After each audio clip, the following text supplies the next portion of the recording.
ભુજમાં ધોધમાર વરસાદ સાથે વીજળી પડી ચૂકી છે। ઘનશ્યામનગરના સનરાઈઝ એપાર્ટમેન્ટ પર વીજળી પડી। એપાર્ટમેન્ટના ચોથા માળની બાલ્કની પર વીજળી પડી છે। બાલ્કનીનો ભાગ તૂટીને નીચે પડ્યો। જર્જરિત બિલ્ડિંગ પર વીજળી પડતા લોકોમાં ભયનો માહોલ જોવા મળ્યો છે।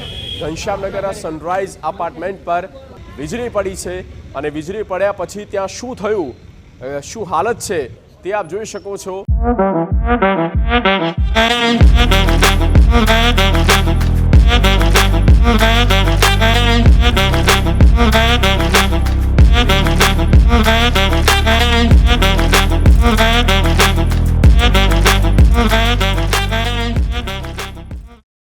આ એક અપાર્ટમેન્ટ પર વીજળી પડવાના કારણે જ્યાં વીજળી પડી એ વિસ્તારમાં ઘણું ક્ષતિ ત્યાં દેખાઈ રહી છે અને ત્યાં એક મોટો ગોબો પણ પડી ચૂક્યો છે।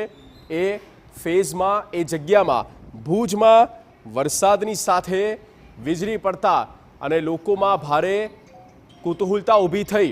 કુતૂહલતા કરતાં પણ કહેવાય કે પોતાના જીવને સુરક્ષિત કરવા આમ તેમ તેઓ દોડ્યા હતા અને ચોથા માળની બાલ્કની પર વીજળી પડી છે। ત્યાંના દૃશ્યો પણ આપને બતાવી રહ્યા છે। બાલ્કનીનો ભાગ એક જગ્યાએથી તૂટી ચૂક્યો છે। ભુજના આ દૃશ્યો બતાવી રહ્યા છે જ્યાં વરસાદની સાથે વીજળી પડી ચૂકી છે। ઘનશ્યામનગર વિસ્તારમાં આવેલ સનરાઈઝ અપાર્ટમેન્ટમાં જ્યાં આ બનાવ બનવા પામ્યો છે।